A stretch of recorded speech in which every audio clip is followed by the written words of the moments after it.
If they've got good hands, then, of course, they're a dynamic target. But one other thing is they're right in the sight lines of a quarterback on just about every play, and that makes it easier for the quarterback to pick him out and deliver. Four down. Here we go. White, 90. They will run it. It's McKissick. And he'll be brought down at the 50 after a gain of about 5. Partner, I think from our experience together, we have learned that most offensive coordinators are going to tell you, if I'm going to run the football on first down, I've got to get at least 4 yards. They got 5 here. They've got to feel pretty good about that one. Let's go. They'll go again with McKissick. And good penetration here. He'll get this down only to about the 49-yard line. It'll only be a gain of a yard, and it sets up a 3rd down and 4 now. He'll look to throw. Oh, it's a screen pass. That's complete. And that play will go nowhere. Losing yardage back near midfield at the 49. Call it a loss of 2 on the play. I love the intelligence the defense just showed there. Read their keys, saw the screen developing, ran to it, and smothered it. What a 3rd down stop by them. And now out comes Minnesota. We saw a number of good games earlier today. This one might top all of those. It's been a dandy as we come up on 1st and 10. Here's Cook as they begin on the ground. And maybe a measure of revenge there. He's had his way in this one, but this time they get him behind the line. So while the offense has had a big day, no one on that side of the ball is excited about seeing a loss like that. Their goal, to make every play positive. And when you have a bad one like that, your next goal is to not let it spiral into more. They run it again with Cook. 12 yards is the pickup there, and it'll be 3rd down. Look, the first down marker is out there, but sometimes it's hard to find for an offense when they're in a long yardage situation, which usually means throw the football. In this case, they went against the tendency and ran it, and boy, the reward was there. A big, big pickup, and guess what? It's now 3rd and very short in order to try and pick up a first down. The Vikings on 3rd down. They've had good success, 5 for 8 to this point. Here it's 3rd and 2. All right, here we go. 3-19. They'll run it. Here's Cook. And he's got a first down as he's up to the 48. 7 yards there, good enough to move the sticks. Well, someone's been having a good game so far, and you know something? A lot has been power running. They decided to turn him loose again on 3rd down, didn't they? They did indeed. He delivered the tough yards.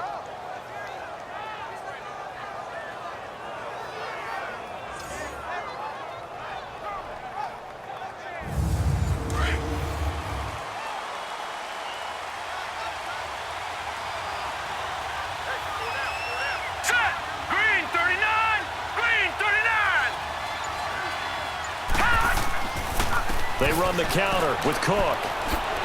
And he is met at the line of scrimmage, and he goes down right there. Call it no gain on the play, and it'll be 2nd down. But he was stopped on that play, but he's had plenty of carries all afternoon. Every now and then the defense is going to win one, but I don't think they'll shy away from handing it to him the rest of the game. Hurry up, here we go. Green, 39. Green, 39. On 2nd down, Martin. And he's got it across midfield and into Denver territory. The All-Pro Von Miller there on the tackle. And there's a run to be happy with. Good, solid yardage. He'll take that anytime you hand the ball to a back. The Vikings on 3rd down. 6 conversions and 9 tries. They've done a great job of picking these up. This will be 3rd and 6. Back to throw. And this is caught. I think he got that with one hand. And he'll be brought down with the first down and a late flag here, too. Personal foul. He may get a few more tacked on for good measure. Defense. So they'll take the yardage and tack on 15 more for the face mask. First down. Talk about a play that absolutely costs you in the end. Just trying to do your job, right? Trying to get him on the ground. Next thing you know, they'll march up another 15 against your squad. After the penalty, a fresh set of downs. It's 1st and 10. Here we go now. Blue 90. Blue 90. Looking to throw. Throw left side on target to Thielen. And he'll be a couple yards shy of the red zone here at the 22-yard line. Give him a couple on the catch. It's 2nd and 8.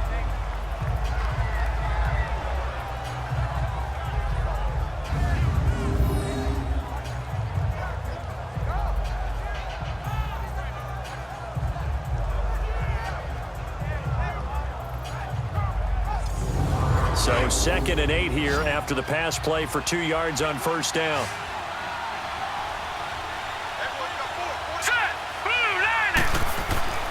Back to throw here. Quick hitter here. It's complete. And brought down, but not before they get it inside the 10 to the 7. First target, first catch, and a 1st down. He's a rookie, and you don't want to get hung up on the word potential.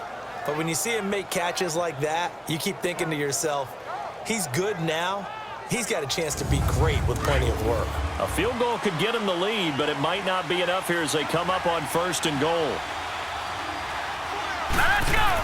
They'll run with Cook. And he'll be stopped just outside the 5 at the 6. Only a yard that time, 2nd and goal. Be interesting to see now what they do offensively down near the goal line after not much there that time. As the offensive play caller, that may change your sequence now. Instead of coming right back with a running play, you may have to go to the air. Let's go. 319. 319. They'll give it to him up the middle. Call it a gain of a couple. The defense stiffening here. It's 3rd and goal. Now, what's the thinking here? Because a touchdown would be nice, but you've ensured yourself a chance at 3 in the lead, so how worried are you about the 6? You're not very worried about if you're confident in your kicker. And if you got a kicker who can put it through the post, you feel really good about trying to bleed that clock down. In an ideal scenario, your kicker puts it through the post as the clock hits zeros.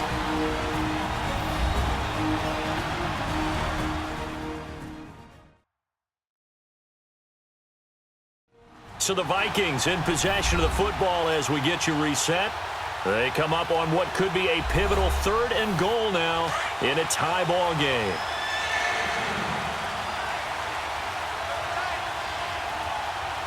Here we go now. Handoff comes to Cook. And he will take this one into the end zone for a Viking touchdown. A great play there. His 2nd touchdown of the game, his 3rd on the year. And the Vikings are going to take the lead.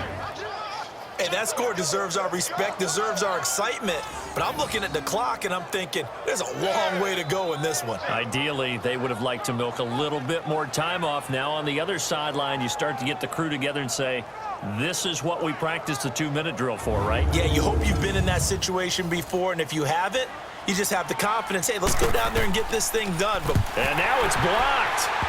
And the Broncos have it, but he doesn't get far. They're able to stop him.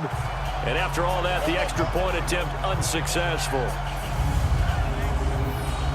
Oftentimes when you give up a touchdown, it's really a deflation for your entire unit. And the special teams crew, when they run out there, they still feel it, and maybe they don't go after it so much. Instead, they gave great effort there, blocked the extra point, and really gave them a lift after giving up the score. Yeah, gave up the touchdown, lost the lead, but a nice job to get in there and block it. The Broncos offense now gets ready to head back onto the field and hoping to do better than they did their last possession when they punted the football. Appeal to the vanity of your offensive line. Tell them that they control your fate. Leverage guys. Win the line of scrimmage. If you do that, you start to win 1st down. You win 2nd down. And guess what? You start accumulating 1st downs. And that's what they need in order to not punt the ball again. And this is going to be caught, but they'll say out of bounds.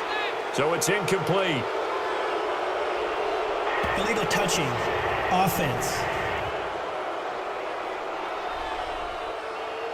So this will be accepted as it moves the offense backwards.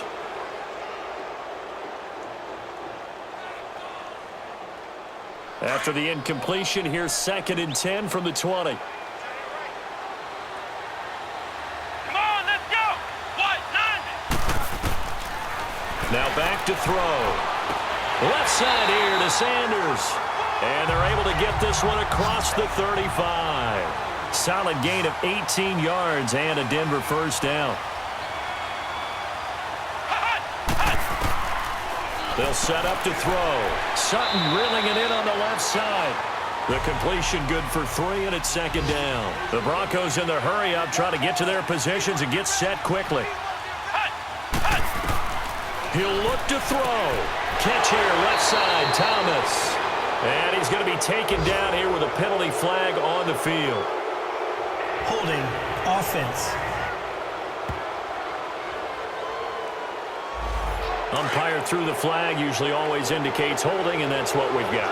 And you know, depending on their positioning, where you are on the field, the umpires get different responsibilities, but always making sure no one's holding. He's going to leave this for his running back. It's complete. Give him 6 on the play, and that's going to lead to a 3rd and 11. Back to throw. Open man is Henderson. That's complete. That goes for a gain of 31. Well, we haven't been shortchanged on offense. Another fun play to watch there on the deep pass. This game has the feel of, a turkey bowl, a Thanksgiving day. You know, when we get together this year, when the Davises and the Gaudens get together, that's what our playbook's going to look like they're drawing them up in the dirt, and so far it's working for both of them. Back to throw. And he's got his man out of the backfield. That's complete. And this time not quite to the 30. It'll be down at the 31-yard line. They'll look to throw. And he can't get a throw away. He's taken down. Everson Griffin in there to drop him as the clock continues to roll. The play action fake. They'll look to throw. That's caught. It's Thomas. Now the Broncos are going to call the first of their timeouts as they get it with 26 seconds to go in the football game. Let's go. Ryan 38. He's back to throw. This will be caught at about the 6. And he'll take it into the end zone for a Denver score. As his guys are in for 6. And the Broncos are an extra point away from taking the lead. The dramatic score to tie it, and now they just need the PAT to get the lead late fourth quarter. So much for the touchdown maker. It's all about the extra point attempter. And I can't wait to see how this one turns out. So they're not home yet. Still a critical extra point here to break the tie. A very important extra point there, up and good, and that is going to put them on top by a point, and it sets us up for quite a finish. So that drive goes 8 plays, and it culminates in a touchdown by the Broncos. Set now to kick this one away, and off it goes. That's fielded in the end zone. And with time a factor here late, he'll just take a knee and they'll put it out to the 25. The Vikings offense now, they get ready to head back on the field. They can't do much at this point, partner. This one is going to go down in the loss column. You don't make up for what has happened during the game in this sequence here. Maybe you hand it off and let someone run the ball if you so choose. But otherwise, just kneel down, call it a day, and try and prepare going forward. They'll come out throwing here to start the drive. The Vikings going to signal for the first of their timeouts as they get it with 16 seconds remaining on the clock. They'll look to throw. Now he'll dump it underneath to his running back, complete. Now the Vikings will use the second of their timeouts as he'll stop it with 11 seconds remaining in the ball game. Now on 3rd and long, they'll look to throw. And that is incomplete. 7 seconds remaining. We've seen this quite a few times in this game. Offensive line unable to keep leverage, unable to keep people away, facing a lot of pressure. Fortunate just to get rid of it. One of the reasons they're down is that inability, though, to stop the pressure. We saw another example of it there. How about this? 4th and long, and they're going to go for it. All right, here we go. Boom, landed. Running for it, here's Cook. And this is going to come up well short as they stop him on 4th down. They had to go for it with such little time remaining, and that's going to be just about all she wrote for this one. The fourth down run successful.